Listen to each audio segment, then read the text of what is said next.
Hey, welcome back to Journey with Rebecca. My name is Rebecca, and today I'm continuing my quest to start making more things from scratch and not buying things from the grocery store. So today I'm making a really simple, no-knead cinnamon raisin bread. This recipe is similar to bread recipes that I have made previously, but I haven't really made a sweet bread like this before. But like I said, it comes together very easily. You don't have to wait very long for it to rise, and it tastes amazing.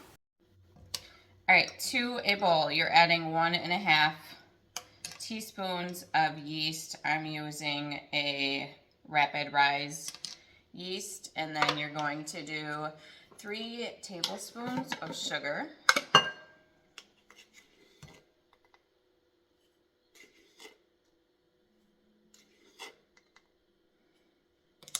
And 1.5 cups of lukewarm water. You're just going to let that sit for 10 minutes. Okay, after you let your yeast sit for 10 minutes, you're just going to add 2 teaspoons of cinnamon, and everything's going to go right into the same bowl, which makes it super easy. And then a pinch of salt.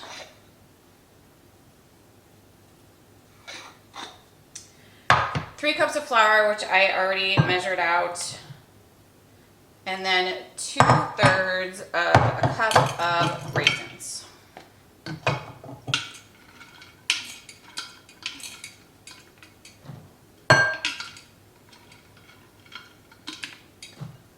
And then you just mix everything together. One of the things that I love about this recipe is that you can make the entire thing in one bowl and it doesn't make a big mess. And like I said, this is a no-knead bread. So you're just mixing everything really well in this one bowl, and then you're gonna let it sit. You don't have to take it out and knead it. You just mix it really well, cover it, and then let it sit until it doubles in size. Okay, so it's been about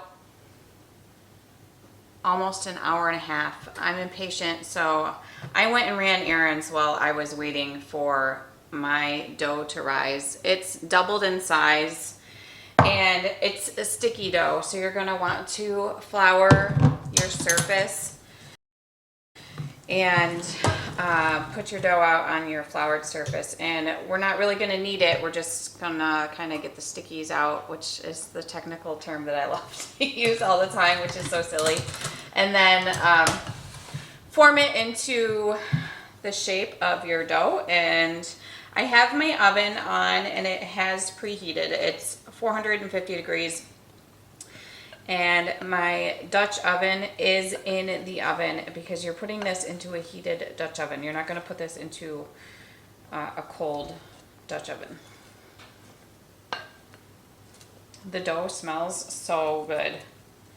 I can only imagine how it's going to smell while it's actually cooking. It's going to be so good. All right, so I'm just going to throw a little bit more flour on top. If you don't keep an extra measure right in your flour, I highly recommend that you do.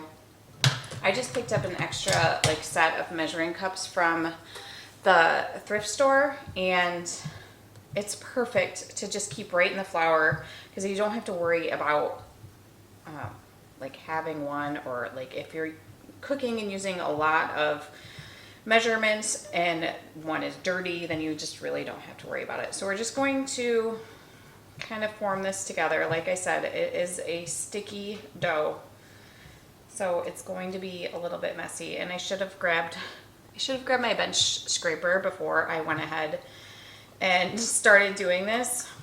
And I also should have grabbed my parchment paper.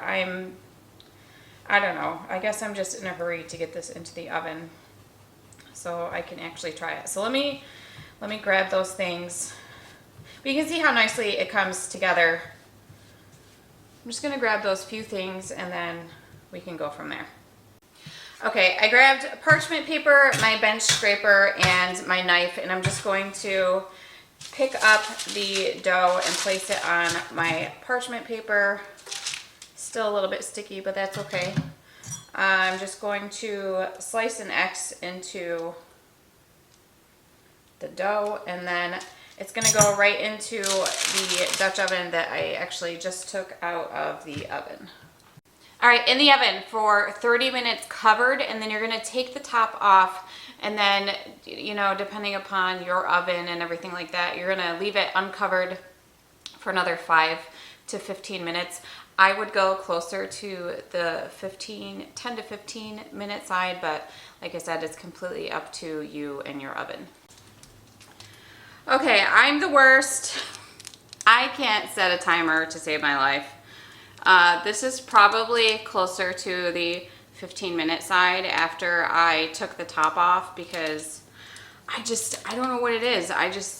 I'm always just doing something else while I'm waiting, and I then just don't set a timer. This looks amazing. I wish you could smell it in here. It smells so good. I'm gonna take it out of the Dutch oven and put it on a cooling rack for a little bit, and then we will cut into it and see what it looks like. Okay, moment of truth. I'm not even gonna put any butter on it because honestly, I just feel like it doesn't even need it. That's really, really good. It would be even better with butter on it. And I'm thinking, I just got this new bread slicer that I totally forgot about because I haven't made bread since then, but I have this new bread slicer which makes it so much easier to slice bread. I'll put the one I have down in the description, but slice this up and make French toast from it. Oh my God, that is going to be heavenly and delicious. And this was so good. It only took me a couple of hours, and I was just busy running errands and doing other things, so I was waiting for it to rise and then cook. And this is something else that I have complete control over the ingredients that are in it. All right, this is something you know I love to do. So 7 ingredients in my cinnamon raisin bread. I just checked the ingredients on just like a store-bought loaf of cinnamon raisin bread. Again, I stopped counting at around 20 ingredients, and there's things that I can't even pronounce in there, and soybean oil and raisin juice concentrate, which seems weird because why not just add the raisins? But anyways, the whole point is that I like doing this stuff because A, I like to be self-sufficient, B, I like to control the ingredients that are going into the food that I'm feeding my family, and it just feels good, and it smells amazing because it smells so freaking good in here.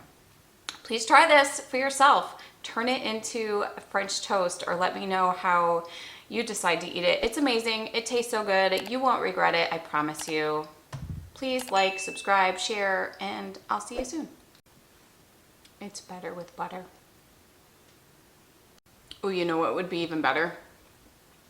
Butter plus a mixture of cinnamon sugar, like if you grew up like I did in the 80s and just had toast with butter and cinnamon sugar on it. So freaking good.